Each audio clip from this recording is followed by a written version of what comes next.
Break के बाद चलिए सीधे रुक करते हैं। मुख्यमंत्री योगी आदित्यनाथ इस वक्त बोल रहे हैं। चिकित्सा स्वास्थ्य परिवार कल्याण सवित मोहन प्रसाद जी, चिकित्सा शिक्षा के प्रमुख सचिव शालोक कुमार जी,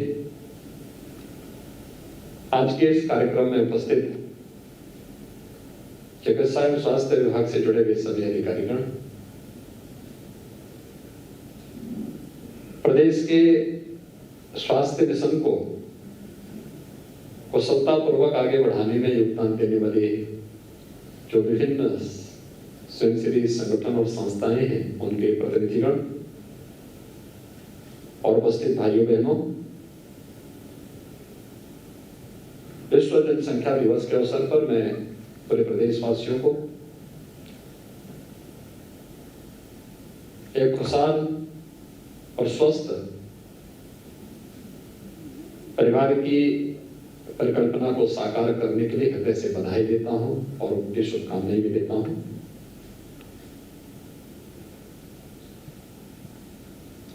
पूरी दुनिया के अंदर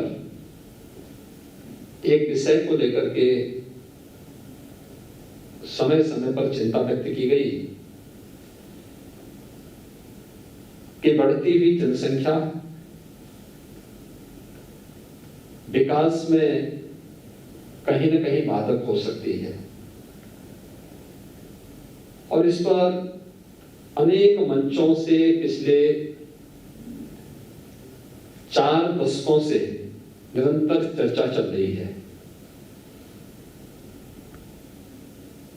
जिन देशों ने और जिन राज्यों ने इस संबंध में अपेक्षित प्रयास किए, उसके वहां सकारात्मक परिणाम भी सामने देखने को मिले हैं, लेकिन फिर भी इसमें और भी प्रयास किए जाने की आवश्यकता है। और मुझे प्रसन्नता है कि विश्व जनसंख्या दिवस के अवसर पर आज उत्तर प्रदेश की जनसंख्या नीति 2021 से 30 यह जारी हो रही है। इसको जारी करते हुए मुझे प्रसन्नता की अनुभूति हो रही है कि काफी तथ्यों के साथ समाज के विभिन्न तबकों को ध्यान में रख करके इस जनसंख्या नीति को लागू करने का कार्य आज प्रदेश सरकार कर रही है। वास्तव में जनसंख्या स्थिरीकरण का जो प्रयास है,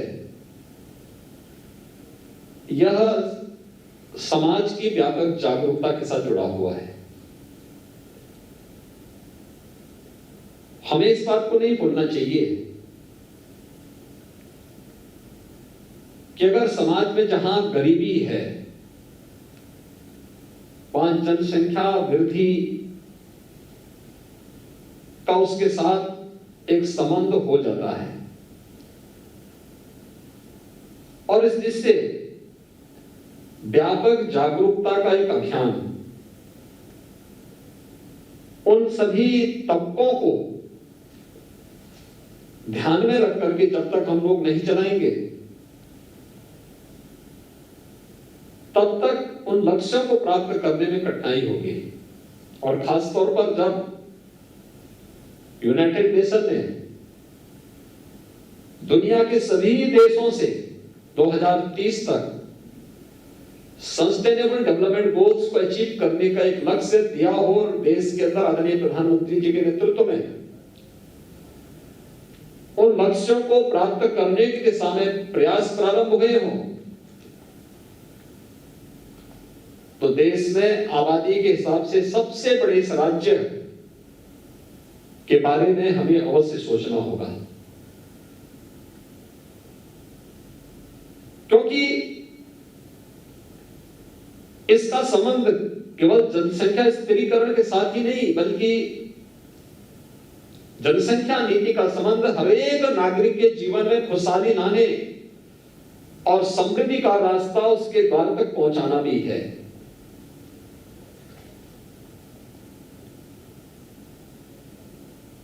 उत्तर प्रदेश विधानसभा में हम लोगों ने 2018 में 2019 में कुछ प्रयास प्रारंभ किए। 2018-19 में देश का पहला विधानमंडल उत्तर प्रदेश विधानमंडल था, जहां पर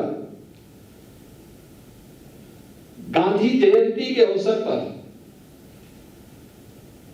सस्टेनेबल डेवलपमेंट गोल्स को अचीव करने के लिए 36 घंटे तक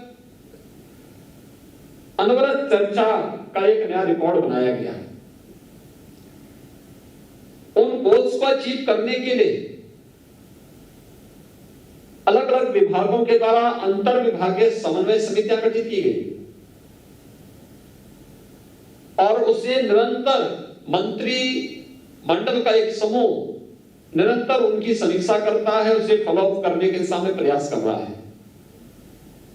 लेकिन इसमें समाज के विभिन्न तबकों की भूमिका और उनका योगदान अत्यंत महत्वपूर्ण हो जाता है और इसलिए सबसे पहला कार्य अवेयरनेस का, जागरूकता का, उन तबकों को चिन्हित करना, उनके बीच में अवेयरनेस के इस प्रकार के कार्यक्रम को आगे बढ़ाना। अगर इस दिशा में हम प्रयास कर सकें और जिसका निरंतर चल रहा है वह अत्यंत महत्वपूर्ण है और ये उन स्थितियों में महत्वपूर्ण है जब देश के अंदर टीएफआर में, एमएमआर में और आईएमआर में जो अंतर देखने को मिला है, पूरे जो नेशनल एवरेज है उसमें राज्य के स्तर पर अगर हम देखेंगे तो उसमें उत्तर प्रदेश के स्तर पर और भी नए प्रयास किए जाने की आवश्यकता है। 2016 में अगर उत्तर प्रदेश के अंदर हम देखेंगे तो टीएफआर 3.3 था और राष्ट्रीय स्तर पर 2.6 था। आज के दिन पर उत्तर प्रदेश के अंदर टीएफआर 2.7 और अखिल भारतीय स्तर पर 2.3 है। यानी हमें अभी कुछ नए प्रयास करने होंगे, अतिरिक्त प्रयास करने होंगे। एमएमआर अगर हम उत्तर प्रदेश के अंदर 2016 की दृष्टि से देखें तो 258 है और आज के दिन पर यह घटकर के 197 हुआ है। लेकिन अगर अखिल भारतीय स्तर पर हम देखेंगे तो 2016 में ये 178 था और आज के दिन पर 113 है। यानी उत्तर प्रदेश को इस दिशा में और अच्छे प्रयास करने होंगे। आईएमआर 2016 में अखिल भारतीय स्तर पर उत्तर प्रदेश में 53 था, आज के दिन पर यह 43 है और अखिल भारतीय स्तर पर 2016 में 42 था, आज 33 है। यानी ये तीनों जो पैरामीटर हैं ये हम सबको प्रेरित करता है कि कहीं ना कहीं हम क्वालिटी पर ध्यान दें और क्वालिटी किस रूप में होनी चाहिए। और अवेयरनेस अगर दो बच्चों के बीच में अंतराल नहीं होगा तो स्वाभाविक रूप से उनके पोषण पर असर पड़ेगा। शिशु मृत्यु दर में और मातृ मृत्यु दर को नियंत्रित करने में अत्यंत कठिनाई होगी और उन स्थितियों में हम लोगों को जिन लक्ष्यों को प्राप्त करना है, जिसमें कि नेशनल एवरेज से भी उत्तर प्रदेश पीछे है, यद्यपि पिछले 4-5 वर्षों में जो प्रयास हुए हैं उसके अच्छे परिणाम भी आए हैं, लेकिन अभी और भी अच्छे प्रयास किए जाने की आवश्यकता, और ज्यादा प्रयास किए जाने की आवश्यकता है और उस दिशा में प्रयास करके हम लोग एसडीजी के लक्ष्यों को प्राप्त कर सकते हैं। इसलिए जनसंख्या स्थिरीकरण की दिशा में प्रयास, लेकिन इस प्रयास का आधार हमें इस बात को भी ध्यान रखना होगा कि देश की जनसांख्यिकी असंतुलन पर इसका कोई विपरीत असर भी न पड़े। हर तबके को इसके साथ जोड़ना होगा, हर एक तबके को उस जागरूकता अभियान के साथ जोड़ना पड़ेगा, मां और बच्चे के स्वास्थ्य को इसके साथ जोड़ना पड़ेगा। शासन की योजनाओं का लाभ 2014 के बाद से भारत सरकार ने आदरणीय प्रधानमंत्री जी के मार्गदर्शन में अनेक ऐसी योजनाएं लागू की हैं, जिन योजनाओं को लागू करके हम लोग इससे लाभान्वित कर सकते हैं। और मुझे लगता है कि उस दिशा में और भी अच्छे प्रयास किए जाने की आवश्यकता है। केंद्र सरकार और आदरणीय प्रधानमंत्री जी के मार्गदर्शन में उत्तर प्रदेश के अंदर हम लोगों ने प्रयास किए। उन प्रयासों की चर्चा स्वास्थ्य मंत्री जी ने अपने उद्बोधन में किया भी। लेकिन अभी भी हमारे स्तर पर जो नए प्रयास होने हैं उसमें अंतर विभागीय समन्वय के माध्यम से उसके बेहतर परिणाम आ सकते हैं। ये केवल यहीं पर ही नहीं, ये केवल स्वास्थ्य, चिकित्सा, शिक्षा और परिवार कल्याण विभाग से संबंधित नहीं, महिला और बाल विकास विभाग को इसके साथ जोड़ना होगा। एजुकेशन को बेसिक, माध्यमिक, उच्च या अलग अलग जो हमारे शिक्षा से जुड़े हुए संस्थान हैं उनके अंदर व्यापक अवेयरनेस के कार्यक्रम को इसके साथ जोड़ना पड़ेगा। स्वास्थ्य के प्रति जागरूकता के साथ साथ समाज स्वास्थ्य के इन सभी पैरामीटर को प्राप्त करने की दिशा में जिनके स्तर पर प्रयास हो सकते हैं उन सभी विभागों को भी जोड़ करके अंतर विभागीय समन्वय के माध्यम से हम बेहतर परिणाम दे सकते हैं। यह हमें विस्मृत नहीं करना चाहिए, क्योंकि हम लोगों ने अंतर विभागीय समन्वय के माध्यम से न केवल दिमागी बुखार को नियंत्रित किया है, बल्कि अंतर विभागीय बेहतर समन्वय के माध्यम से वैश्विक महामारी कोरोना को भी उत्तर प्रदेश ने बहुत अच्छे प्रबंधन के माध्यम से नियंत्रण की ओर ले जाने में सफलता प्राप्त की है। और मुझे विश्वास है कि जो जनसंख्या नीति का नया ड्राफ्ट आज यहां पे लॉन्च किया गया है, इसको शासन से जुड़े हुए सभी विभाग अपने सभी स्टेक होल्डर्स के साथ मिलकर के, अपने सहयोगी संस्थाओं के साथ मिलकर के प्रभावी ढंग से लागू करने में सफल होंगे, ये मुझे विश्वास है। मुझे प्रसन्नता है कि आज 11 आरटीपीसीआर की लैब भी शुभारंभ हो रही है। उत्तर प्रदेश ने पिछले 16 महीनों के दौरान वैश्विक महामारी कोरोना से लड़ते हुए, जूझते हुए, भारत सरकार के सहयोग से, आदरणीय प्रधानमंत्री जी की प्रेरणा से टेस्टिंग क्षमता को काफी आगे बढ़ाया है। जब कोरोना का पहला केस उत्तर प्रदेश के अंदर देखने को मिला था, तब हमारे पास कोई टेस्टिंग सुविधा नहीं थी। और मैं धन्यवाद दूंगा स्वास्थ्य चिकित्सा विभाग को और चिकित्सा शिक्षा विभाग को, जिन्होंने केंद्र और राज्य सरकार के सहयोग से टेस्टिंग क्षमता अब तक 4 लाख टेस्ट प्रतिदिन करने की विकसित की। मुझे लगता है देश और दुनिया के अंदर ये सर्वाधिक है।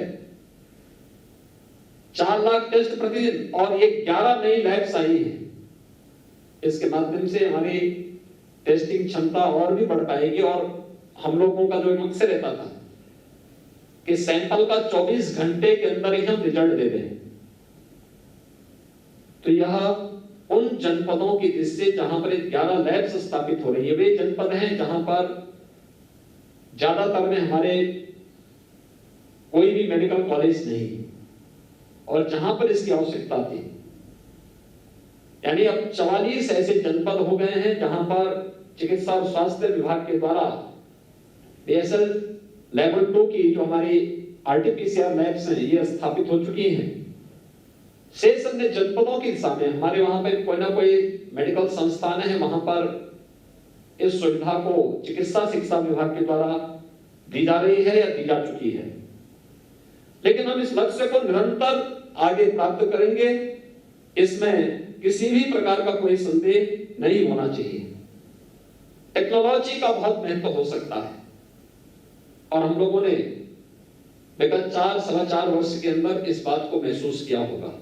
शासन की योजना बिना किसी भ्रष्टाचार के अगर समाज के अंतिम पायदान पर बैठे हुए व्यक्ति तक पहुंचे और लाभार्थी योजना का भरपूर लाभ ले सकें, 100% लाभ ले सकें, तो मानना चाहिए कि शासन की योजना सफल हुई और ये टेक्नोलॉजी से संभव हो पाया। मुझे प्रसन्नता है कि आज प्रदेश के अंदर स्वास्थ्य केंद्रों के बारे में जानकारी लेने और उनके हर एक गतिविधियों पर नजर रखने के लिए एक सीएससी पीएससी लैब का शुभारंभ भी आज यहां पर स्वास्थ्य और चिकित्सा शिक्षा विभाग के द्वारा किया गया है। यह प्रदेश के अंदर जो हमारे लगभग 4600 से अधिक सीएससी पीएससी हैं, इन सब के उन्नयन में तो योगदान देगा, क्योंकि ये ऐप आज के दिन पर इसलिए महत्वपूर्ण है। हम लोग वर्तमान में हर एक सीएससी पीएससी को किसी न किसी जनप्रतिनिधि या समाज के किसी न किसी माननीय व्यक्ति के द्वारा उसे गोद लिया गया है, और जब वो व्यक्ति उन स्वास्थ्य केंद्रों के साथ जाता है तो अक्सर बहुत सारे लोग ऐसे होते हैं जिन्होंने कभी विजिट नहीं किया केंद्र में, लेकिन आके हमारे पास शिकायत करते हैं। आज हम ऐप को दिखा के उसे कह सकते हैं, आप बताइए कौन सा केंद्र आपका है और आप कितनी बार विजिट किए, हमें एक बार बताइए। दूसरा, वहां क्या क्या सुविधाएं हैं हम उसको बता सकते हैं कि वहां इतने चिकित्सक हैं, इतने बेड्स हैं, ये फैसिलिटी वहां मौजूद है और ये सुविधाएं हम आने वाले समय में इसको देने जा रहे हैं, दवा की स्थिति ये है। ये कुछ सामान्य जानकारियां भी उनको उपलब्ध कराई जा सकती है। तो इस दृष्टि से मुझे विश्वास है कि हम टेक्नोलॉजी को और अपग्रेड करते हुए इस दिशा में प्रयास करेंगे, और मेरा ये मानना है सीएसआर से हो और अन्य संस्थाओं के सहयोग से भी, जनप्रतिनिधियों के सहयोग से भी हमारा प्रयास होना चाहिए कि हर सीएससी पीएससी तक हमें हेल्थ एटीएम को पहुंचाना चाहिए। एक नया प्रयोग होगा ये स्वास्थ्य विभाग में टेक्नोलॉजी का इस्तेमाल करते हुए, क्योंकि जितने हमारे अभी तक सीएससी पीएससी हैं, इसमें जितना मैन पावर होना चाहिए तमाम प्रयासों के बावजूद उपलब्ध नहीं। ये हेल्थ एटीएम हमें वहां पर तत्काल काफी बड़ी संख्या में जांच की सुविधा तो उपलब्ध कराएगा ही, टेली कंसल्टेशन की सुविधा भी उपलब्ध कराएगा। जिन विशेषज्ञों का अभाव जिस सेंटर में होगा, वहां पर उन लोगों को वहां पर विशेषज्ञ चिकित्सीय सुविधा उपलब्ध कराने में हेल्थ एटीएम बहुत बड़ा रोल अदा कर सकता है, और हमें इस दिशा में एक प्रयास प्रारंभ करना होगा। मुझे प्रसन्नता है कि आज यहाँ पर नौ दंपतियों को एक सगुन किट का वितरण भी हुआ है। मुझे विश्वास है कि स्वास्थ्य और चिकित्सा और परिवार कल्याण विभाग इस अभियान को जन जन तक पहुंचा करके, और खास तौर पर जिन लोगों में अभी भी जागरूकता का अभाव है, उन लोगों को इसके प्रति और भी जागरूक करने का प्रयास करेगा। आज के इस कार्यक्रम के लिए मैं विश्व जनसंख्या दिवस के अवसर पर आयोजित जो एक कार्यक्रम है, उत्तर प्रदेश की जनसंख्या नीति को आज लॉन्च किया गया है 2021 से 2030 के लिए, आरटीपीसीआर के लैब्स के उद्घाटन के लिए, सीएससी पीएससी ऐप के लिए, और इस पूरे अभियान के प्रति मैं अपनी शुभकामनाएं देता हूं। धन्यवाद। जय हिंद।